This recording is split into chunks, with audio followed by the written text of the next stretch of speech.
In this video I'm going to show you how I do the colour washes for my square artwork. In this one I've already done the background fields and ground and let that dry, so I'll be able to show you the second stage when it comes to it. Before I get onto the actual painting itself, I'll show you what I'm using.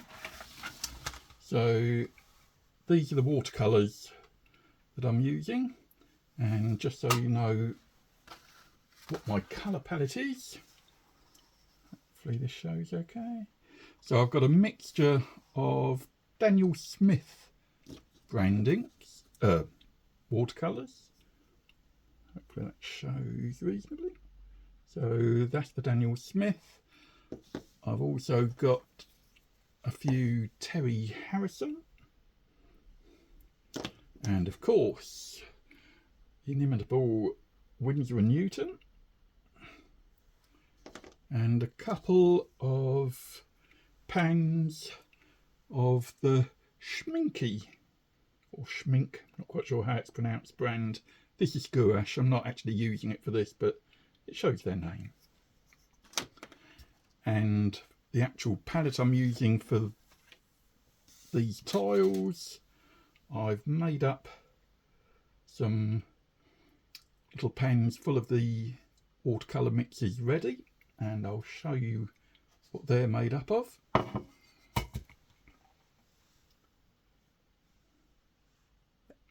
So for the ground, it's burnt sienna with a little bit of the gold and just a hint of black, just to tone it down a little. For the walls, it's a very dilute burnt sienna with a little gold and a hint of crimson just to warm it up a little bit. For the wall shadows, exactly the same, but with a tiny hint of black to tone it down. For the roofs, it's just straight burnt sienna. For the field base, it's the sunlit green, and then to add some texture and sort of the grass tufts, it's the country olive with a little bit of sunlit green. And then for the house roofs, it's just straight burnt sienna. And then for the tiled roofs and turrets, it's a cerulean blue with a trace of black for the basic colour, and then for the shadows, just a little bit more black and fairly thin as a wash. So let's get started.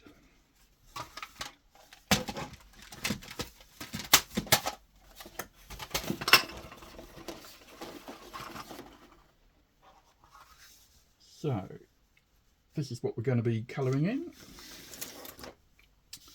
I'm just going to bring the paints nearer to me. You can't see them, but you don't need to see me dipping my paintbrush in them. The brushes I'm using, they're Winsor & Newton, just fairly basic sable brushes. They're quite nice, they keep to a nice sharp point and hold a reasonable volume of paint. So let's do the walls first. I'm just adding a little bit of water to the brush and make sure I use the correct thing. So the walls are using that bottom right. I should be able to show you a little bit of it. Here we go. Ah, yeah. So I'm using this pretty dilute with just a touch of warmth added from the crimson. I'm left-handed, as you'll see, so I'm just going to, I'm going to use a thinner brush than that. That's a little bit too big.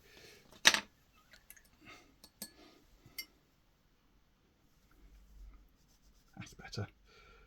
And I will profess I'm not what I'd describe as a watercolour artist.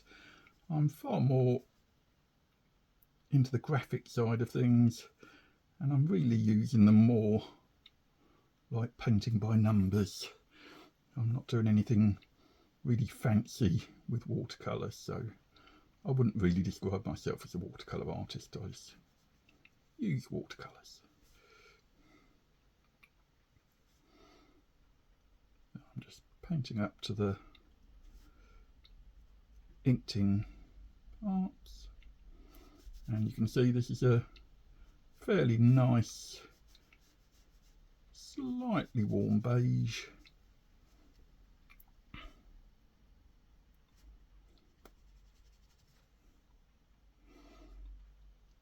And once I've done this wash and let it dry, I'll then go over it with the shadows, which is just almost identical to this, but just a little bit of the black added just to give the shadows. And the black I'm using, it's a Daniel Smith Lunar Black is what it's called. It's virtually pure pigment with very little staining, which is really handy because it means once it's dried even, I can go over it with water and it just moves the pigment around. There's no hard staining left underneath, which is very handy just to be able to blend things in once it's dried. Otherwise, if you use the paints that have got a high staining capacity, then it soaks in and stains the paper, and it's always there, and you'll get lines left that will always show where your original marks were. But the pure pigment ones do make it a little bit easier. They also have the property that you can, once you wet them, you can dab them off and you actually take the colour off, whereas if you use a staining permanent watercolour, it's on there forever. Okay, so we've done the wall, so I'm now going to go onto the green. I'm going to do this area first, just so this wall has a little bit longer to dry before I go up to that. So I'm using the Sunlit Green from the Terry Harrison range. I'm making sure I stir my pre-mixed palettes just to make sure that the pigments haven't settled in different layers. I want them to be as uniform as possible. So here we go, turning it around for my left-handedness. So I'm going to try and work it reasonably quickly so I can blend them in more easily. I'm not looking for it to be particularly even. I actually want a little bit of variation, just so it doesn't look too uniform and just as if it's been filled in by a computer. I actually want a little bit of the variability, that hand painted feeling to it. And this larger brush holds a bit more paint and just helps me fill the areas relatively quickly and blend them in. And I'm just going to add a little bit more blobs here and there just to add a bit of texture to it. And because it's being viewed from this angle, horizontal is this way, so I'm going to try and keep the features that I add to it roughly horizontal just to make it look more realistic. Okay, so let's now do the other side.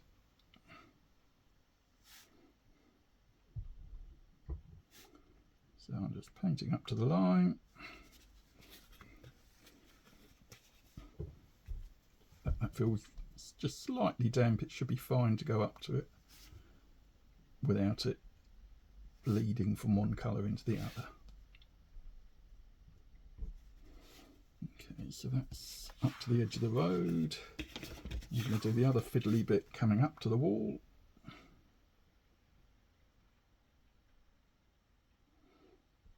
It's not too intricate, so I can still use the larger brush just to try and cover the area a bit more quickly. This video shouldn't take anything like as long as the time it took for me to do the drawing in ink one, you'll be, I'm sure, glad to know, because that I think was 3/4 of an hour nearly. Whereas doing the ink, doing the washes rather, is much quicker. But it still gets a little bit time consuming when we get to the fiddly bits of the houses and the roofs. Okay, so that's the fiddly bits done. Hopefully I can just fill in the area relatively quickly.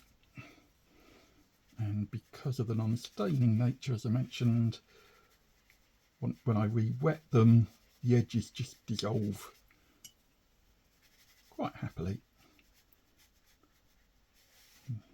And as long as I go up to the edge, I'm not left with a hard line anymore.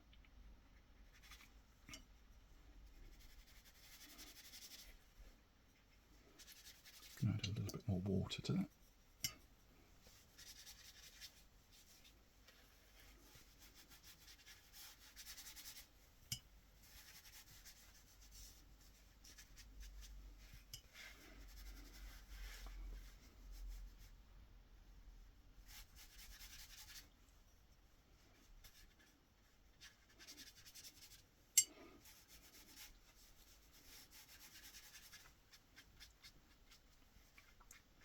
So I'm just trying to keep it roughly sort of horizontal.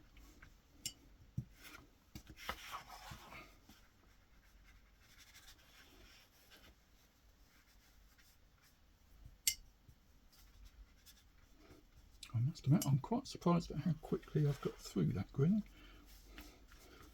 I thought that pan of colour I mixed up would last a lot longer, but it didn't. I'll probably mix up a larger batch next time. Okay. So I'm just going to try and blend those back in, make sure I don't have any hard lines.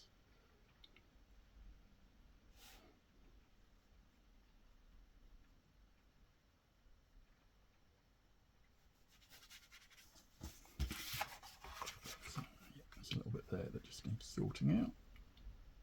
Oh, dang. Okay, we'll just see how good I can blot that colour off now. If I can't get it off, it's not a huge problem. Oh, there we go. It's come off very nicely. So that's the benefit of using a pigment-based, non-staining paint.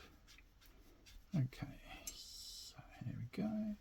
Right, so I'm just going to add a little bit of texture.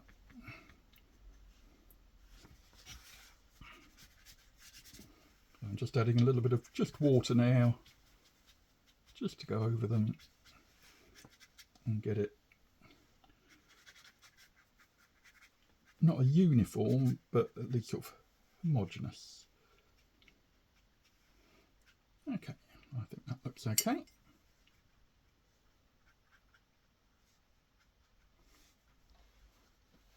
And that'll do for the green. So I'm going to switch to the smaller brush now, and I'm going to fill in the ground. So looking at our chart, the ground is that one here.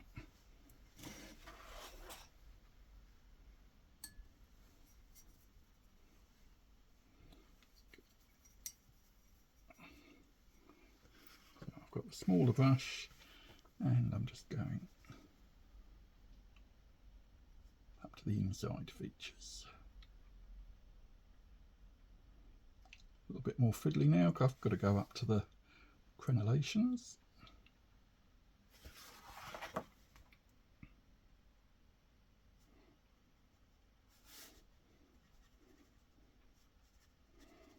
don't know whether real artists would do this all in one orientation, but I find it much easier turning the sheet round.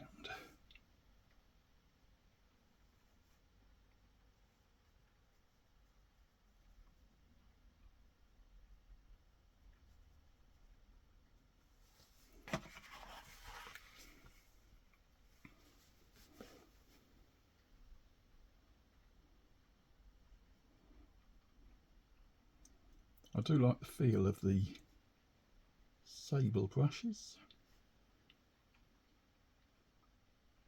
You get nice control with the tip. So thank you Squirrels for providing the brushes.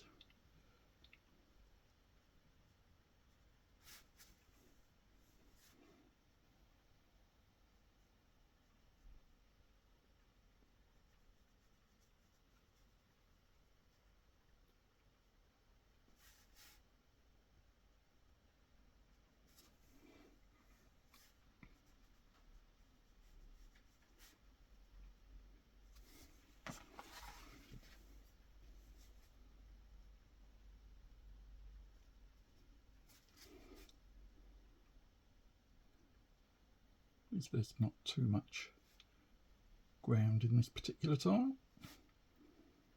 It's going to fill relatively quickly.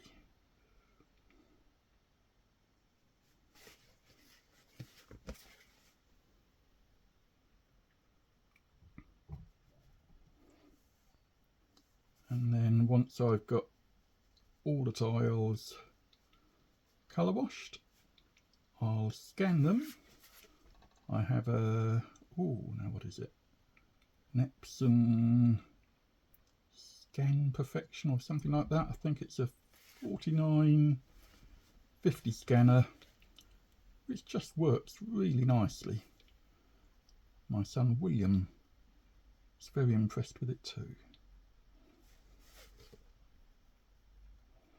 It also has a, as well as doing reflective surfaces, which is what this is, it can also do transmission, light transmission, so it can scan transparencies and negatives, photographs as well, which is quite handy. Photography used to be my main hobby, and back in the old days when I used film, I started off with negative film, but after I joined a camera club and saw how fantastic slides, good quality slides looked when they were projected, I changed over to slide film. I seem to remember that Fuji 25 ASA was a wonderful film. And sometime after going digital, I went back to slide film, or back to analog, and I got a 5x4" plate camera, which was fantastic because it allows huge amounts of perspective correction. So something called, I'm probably pronouncing this horribly, the Schliefflung rule means that if the plane that the film is on and the image plane and the plane of the lens, if they all meet at the same point, everything on that image plane will be in focus. So rather than you having to stop the lens down to get everything in focus, you can still have the lens relatively wide open and everything will follow that Schliefflung rule and will be in focus. Even with a very shallow depth of field, it will follow it. Okay, I think that will just about do for the ground. Maybe just get a little bit more uniformity. Yeah, okay, I'm happy with that. So that's the ground done. Now I'm not going to do the roofs yet because everything around them's a bit on the damp side and I don't want it to bleed.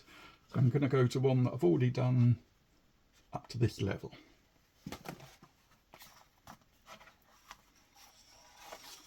So here we go. So you can see that I've done the green for the fields, the ground, the light beige for the walls, and I've done the blue for the roofs.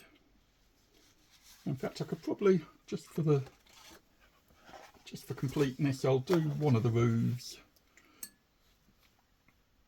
the first one that I started, where it will be a bit drier. So I'm just using, looking at our colour chart, I'm using the tiled roof, which is this one. It's dried out a little bit. I'm just going to add a bit more water. So here we go. Make sure I don't smudge the green. Is that dry? Oh, that's actually dry anyway. I'm going to do this one.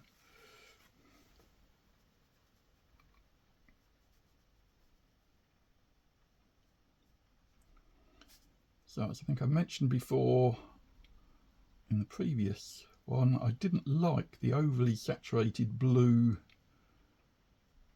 of the Carcassonne C2 and C3 versions. I just found the blues way too saturated, and I just found it rather distracting. So I've toned my version down, used a bit less blue, and a little bit of black, just to tone it down a bit.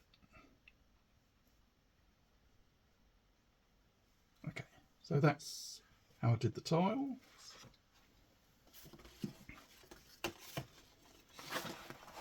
So now we're going to start trying to add some depth and modelling to the walls and the roofs.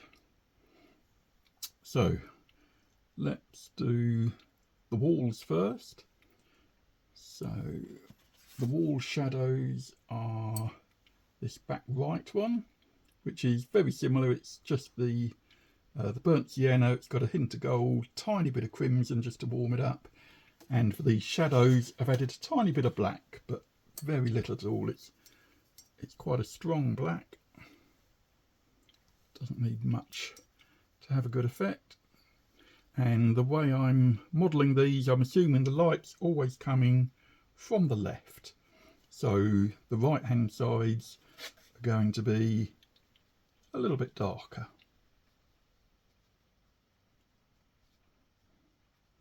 In fact, I actually want that even a tad darker than that. I'm just going to add a little bit more of that original colour into it. I think that will just help make it darker. Yep, that's looking better. So I'm just adding a little bit of darkness just to the sides and a little bit of sort of irregularity at the bottom, just to sort of model those walls. Make it not too painting by numbers-ish. And that's in the shadow of this tower, so I'm going to keep that a little bit more shadowed. So this will definitely all be in shadow. Since the sun's coming on this side, I'll leave this one completely bright.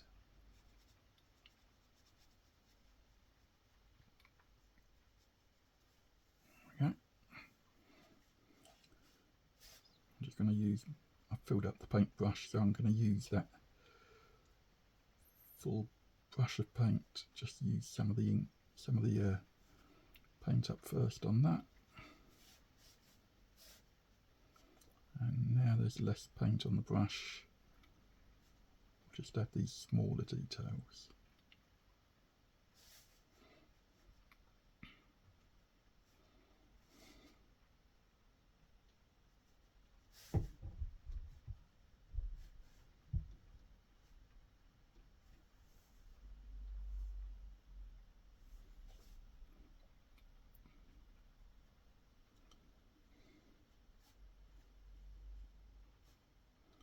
Going to be in the shadow, so I'll keep that darkish. I'll also make it a tiny bit darker underneath the roofs.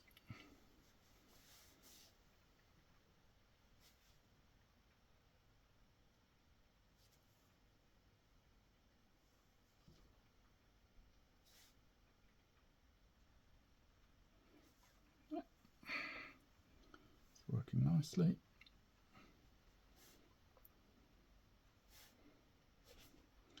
So we're having shadow anyway, but a little bit more under the roof line. And dappled at the bottom. Just going to use one of the darker shades just to add even a little bit more darkness. Just on the far right. Probably a bit too much. Just going to dab that off a little bit. Oh no, no, it's spread out. That's okay.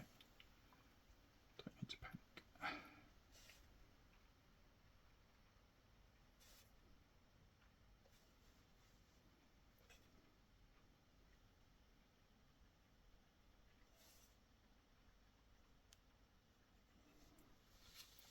Okay, that's the towers. Because the light's coming this side, I don't need to worry about the shadows that we can't see. That'll come into play when we have the walls going the other way, which I can show you back on this one. So on these, yeah, that's dry. So these, as well as having more of the shadow on this side, and actually quite a lot of it because the light's coming from here. We'll also need to put shadow a little bit darker. Shadow on the backs of those parts of the wall.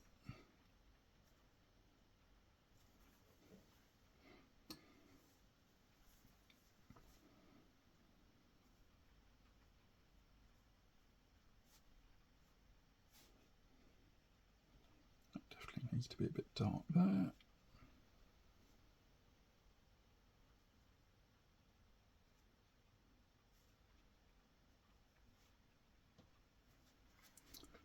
So that was the how we do the walls. Definitely going to make it a bit darker just on that real far sides.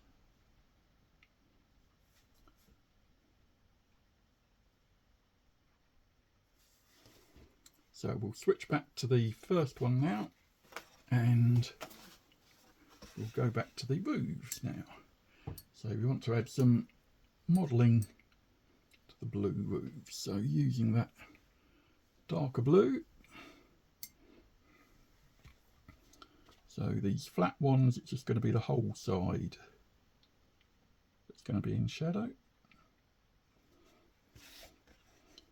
Whereas once I've done this and get onto the round one, we'll just need to model it as it comes around the curve.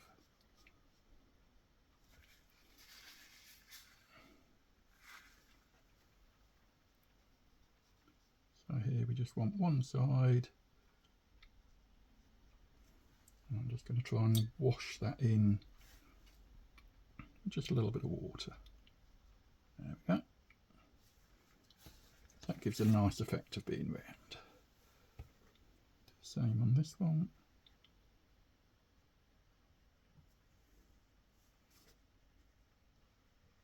And again, I'll just use a little bit of water just to blend it in. And I'm going to make this side of the roof just a bit darker.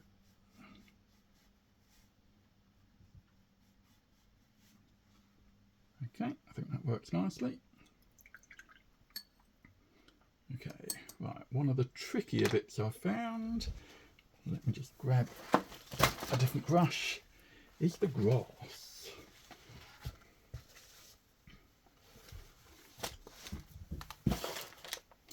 So with our second green, I'm just going to add some blobbiness, for lack of a better term,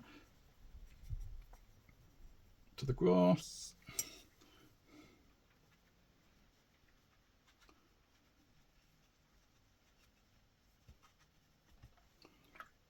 I think I need that a little bit lighter.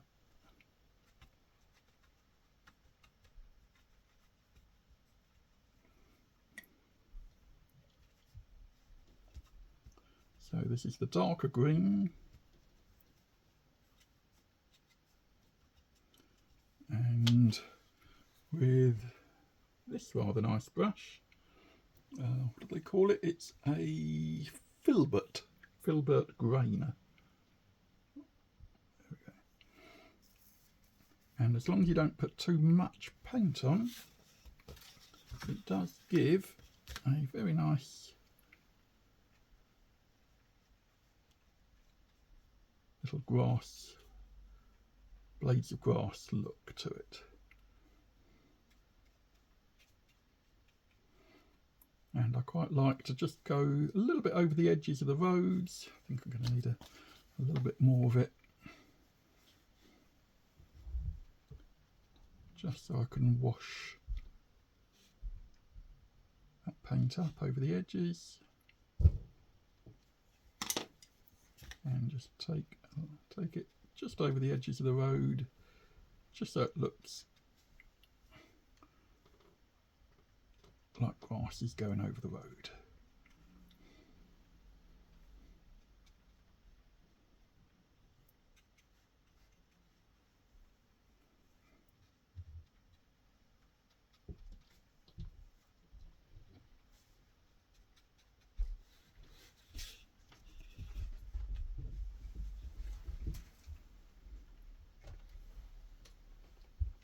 Hello. So just using those fine brushes, fine fronds, just to add some details to the grasses.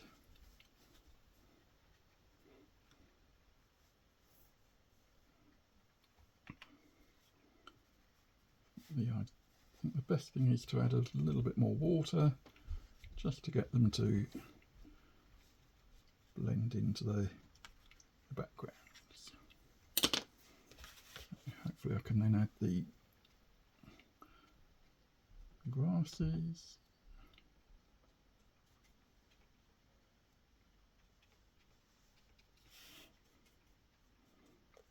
And it probably looks a little bit clunky at this large scale, but when it's reduced down to tiny size, as it will be for the Travel Son or Mini Son, I haven't quite decided on the name yet,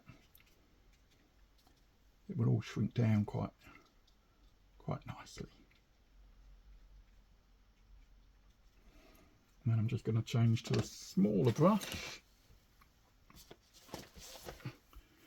just to add a little bit more of that colour, just going up to the edge of some of the buildings, just to get rid of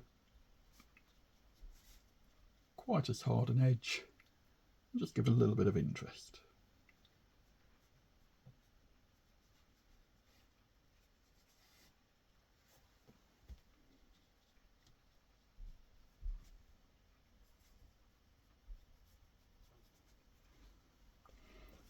And then that just leaves the houses to do. So I use the wall colour. Oh no, that's wall shadow. Need the other one. So we use the light colour just for the light facing walls.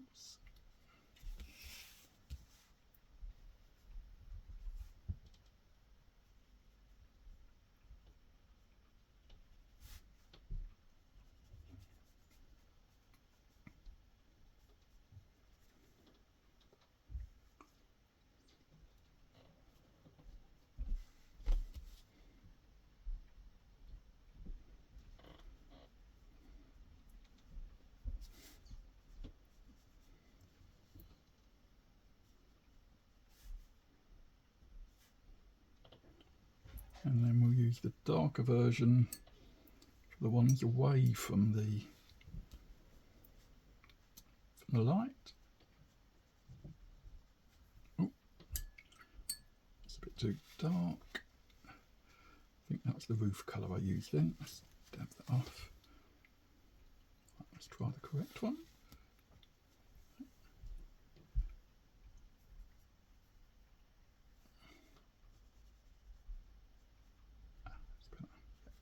darker.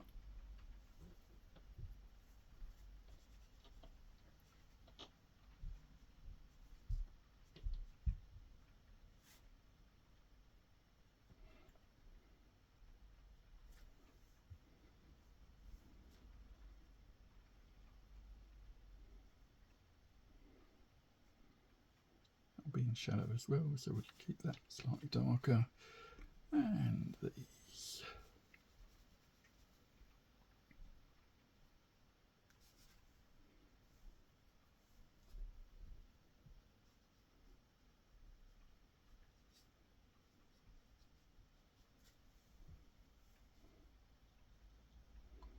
That's that little house there. Oh, we've got that side as well, haven't we?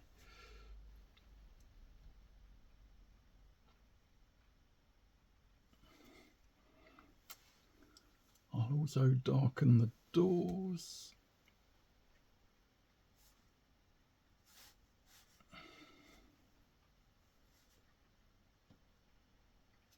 Too much.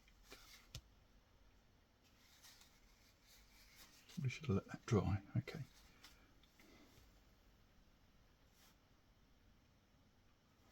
And then we'll do the roofs.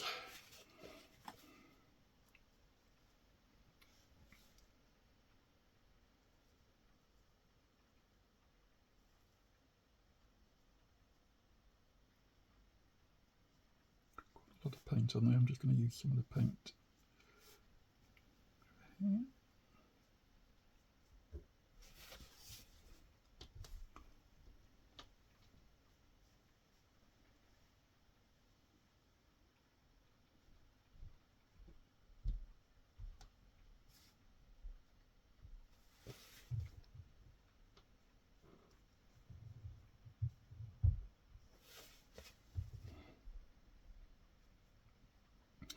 I'm not sure if I quite like the grass. It does look to me a bit too blotchy. I might try scanning this sheet when I've finished, and then maybe try reworking that grass. I'm not quite sure if I like it. It looks a bit too blobby.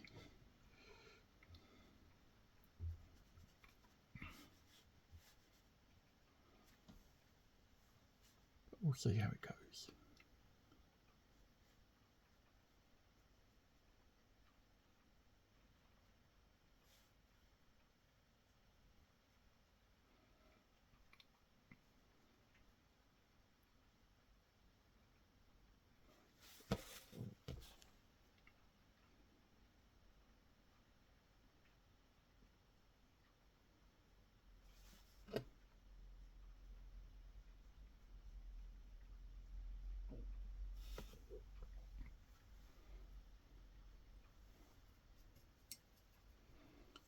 Just darken those doors.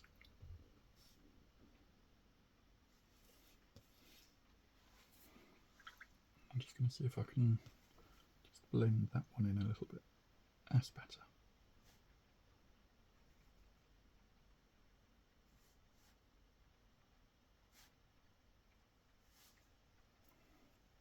See if I can just either lift it off or blend that in. That's better.